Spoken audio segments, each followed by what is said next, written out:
بلکہ جب ہم شیعہ کی معتبر اور مستند کتابیں اٹھا کے دیکھتے ہیں تو ان کتابوں سے بالکل واضح نظر آتا ہے کہ بیسک بنیادی طور پہ اس کا خارجیوں سے پہلے تعلق شیعہ علی کے ساتھ تھا،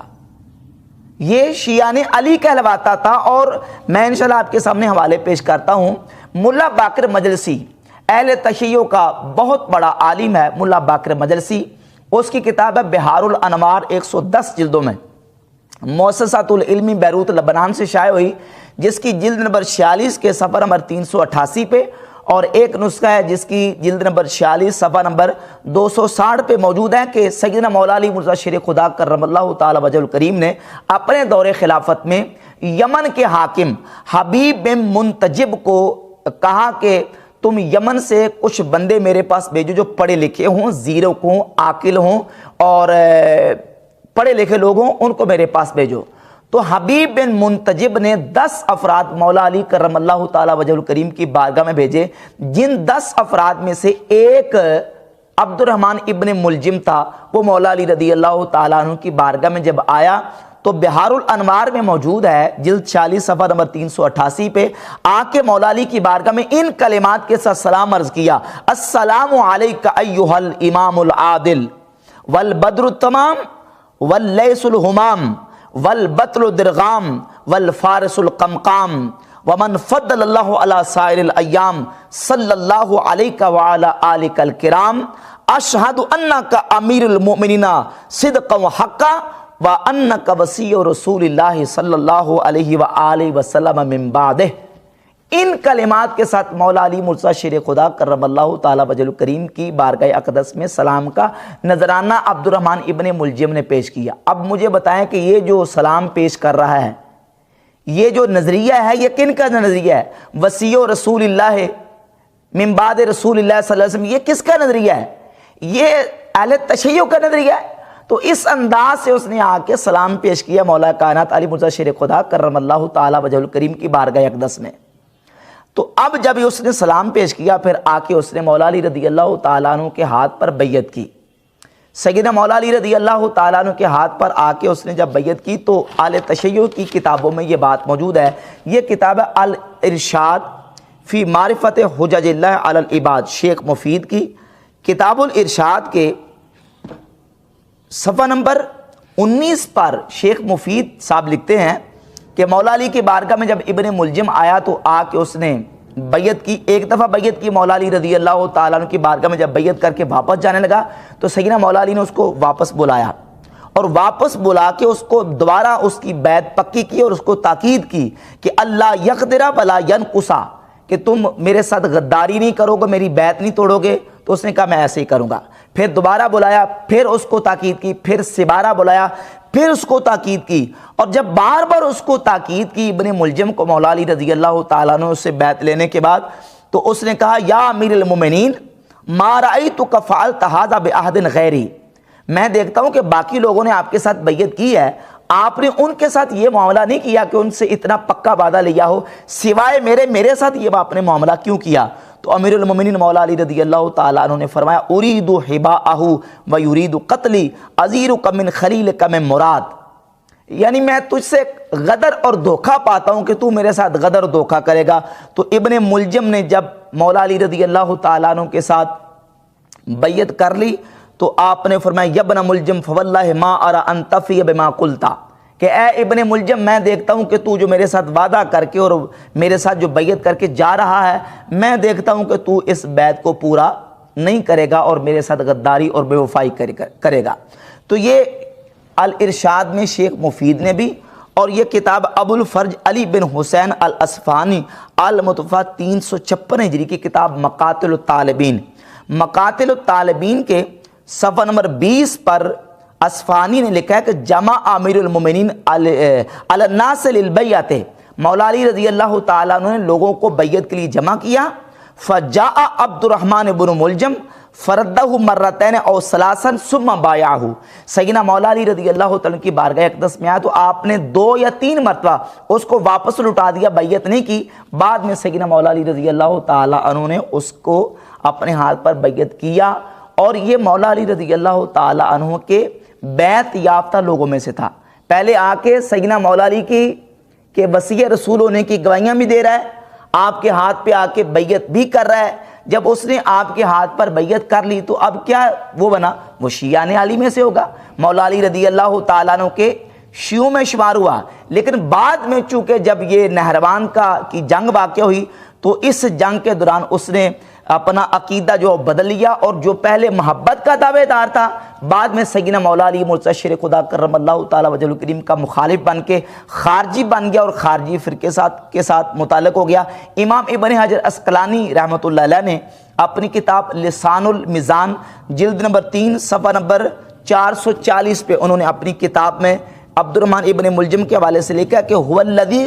قتل علی بن ابی طالب وکانا قبل ذالک من شیعتہ،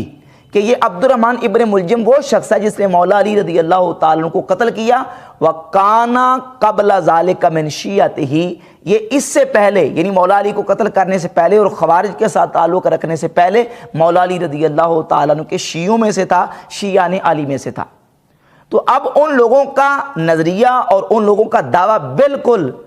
باطل اور مردود قرار پاتا ہے، جو اس سلسلے میں صحابہ کرام رضی اللہ تعالیٰ عنہ کو مطعون کرنے کی ناپاک جسارت کرتے ہیں۔ بلکہ آگے چلیے اہل تشیع کی معتبر اور مستند کتابیں یہ بالکل بول کے کہتی ہیں کہ یہ جو ابن ملجم تھا یہ خارجی تھا، اس کا صحابہ کرام کے ساتھ کوئی تعلق نہیں تھا۔ یہ جلال العیون میرے ہاتھ میں ملا باقر مجلسی کی صفحہ نمبر 321 پہ ملا باقر مجلسی لکھتے ہیں، شیخ مفید و دیگرہ روایت کردان کہ گروہ از خارج در مکہ با یک دیگر جمع شدن بعد از واقعہ نہروان، کہ واقعہ نہروان کے بعد خارجیوں کا ایک گروہ مکہ میں جمع ہوا، امرائے کے درمیان مسلمانہ ہستن ہما از راہ حق بدر رفتہ ان، کہنے لگے کہ اس وقت جو مسلمانوں میں 3 بڑے امیر ہیں یعنی علی، معاویہ اور عمر بن عاص، یہ تینوں اس وقت مسلمانوں میں جو موجود ہیں یہ حق سے روکنے والے ہیں۔ وہ قصہ نہروان را ذکر کردن، اور انہوں نے نہروان کا جنگ نہروان کا قصہ ذکر کیا، وہ گریستن اور رونے لگے، وہ برکشت گانے نہروان ترحم کردن، اور نہروان میں جو خارجی قتل ہوئے تھے ان پر افسوس کرنے لگے، وبا یک دیگر ہم سوگند شدن، اور ایک دوسرے کے ساتھ انہوں نے قسم کھائی کہ حضرت امیر المومنین علیہ السلام و معاویہ و عمر بن العاص را در یک شب قتل آوردن،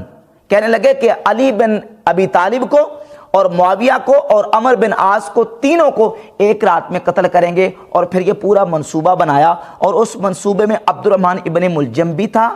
برق بن عبداللہ بھی تھا، اور عمر بن بکر تمیمی، ان تینوں نے یہ بات مکہ میں جمع ہو کے قسمیں کھائیں کہ ہم علی کو، معاویہ کو اور عمر ابن العاص کو قتل کریں گے۔ اور پھر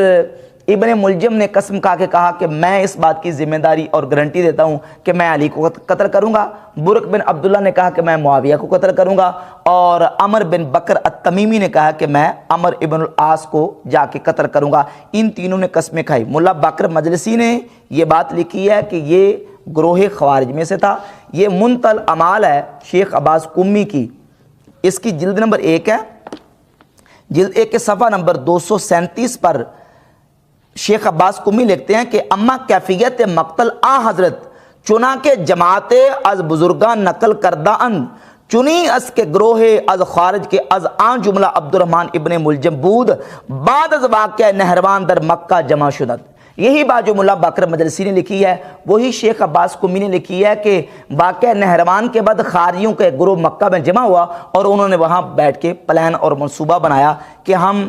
علی کو، عمر بن عاص کو اور معاویہ کو قتل کریں گے۔ یہ ہے تاریخ یعقوبی، تاریخ یعقوبی کی پہلی جلد کے صفحہ 148 پر بھی یہی بات موجود ہے، اور یہ شیخ ہاشم خراسانی کی کتاب ہے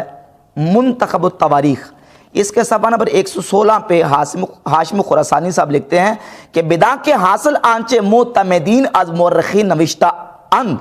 آس کے عبد الرحمن ابن ملجم مرادی و برقہ بن عبداللہ و دادوئی سے تن از خوارج بودن، یہ تینوں بندے جنہوں نے مولا علی، امیر معاویہ اور عمر ابن العاص کو قتل کرنے کا منصوبہ بنایا تھا، یہ تینوں کے تینوں بندے خارجی تھے۔ ان کا تعلق کس گروہ کے ساتھ تھا؟ خارجی گروہ تھا، اور خارجی گروہ پہلے شیعہ نے علی میں سے تھے، مولا علی متشر خدا کرم اللہ تعالی وجہ کریم کے ساتھ، اور بعد میں مولا علی کے بغض و عداوت میں آپ سے الگ ہو گئے۔ یہ ہے مناقب آل ابی طالب ابن شہر اشوب کی۔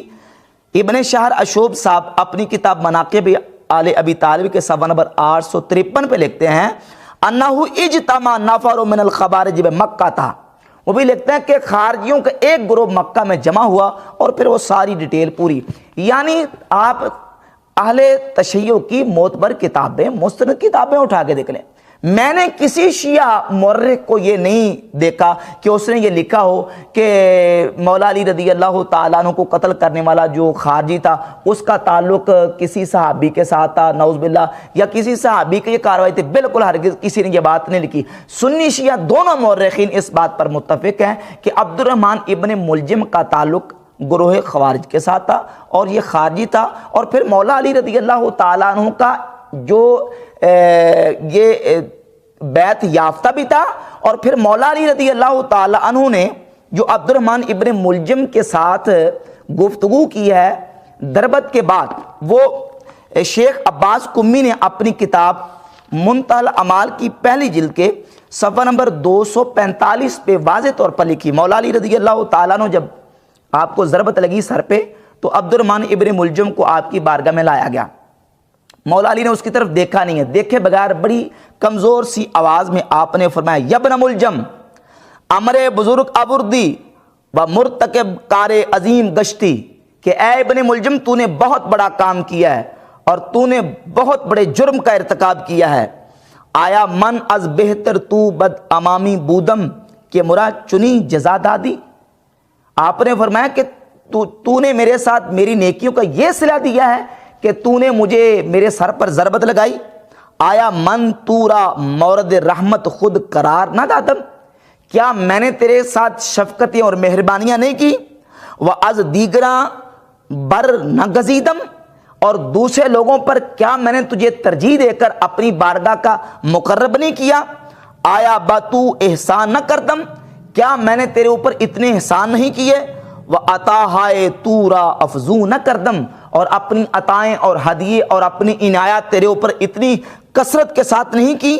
با آنکھ من دانستم کہ تو مرا خواہی کشت، مجھے پتا تھا کہ تو ہی مجھے قتل کرے گا، لیکن خواستم حجت بر تو تمام شود، لیکن میں نے تیرے ساتھ یہ عنایات اس لیے کی تاکہ تیرے اوپر حجت تمام ہو جائے، و خدا انتقام مرا از تو بکشد، اور میرا انتقام میرا رب تجھ سے لے، و نیز خواستم کہ از این عقیدت برگردی و شاید از طریق دلالت و گمراہی روئے بتابی، میں نے تیرے ساتھ اتنے احسان، تیرے ساتھ اتنی عنایات اس لیے کی شاید کہ تو اس گمراہی سے نکل آئے اور تو اس دلالت سے نکل کر اپنی بد عقیدگی کو چھوڑ دے، لیکن تیرے اوپر کوئی اثر نہیں ہوا۔ تو مولا علی کا انعام یافتہ بھی تھا،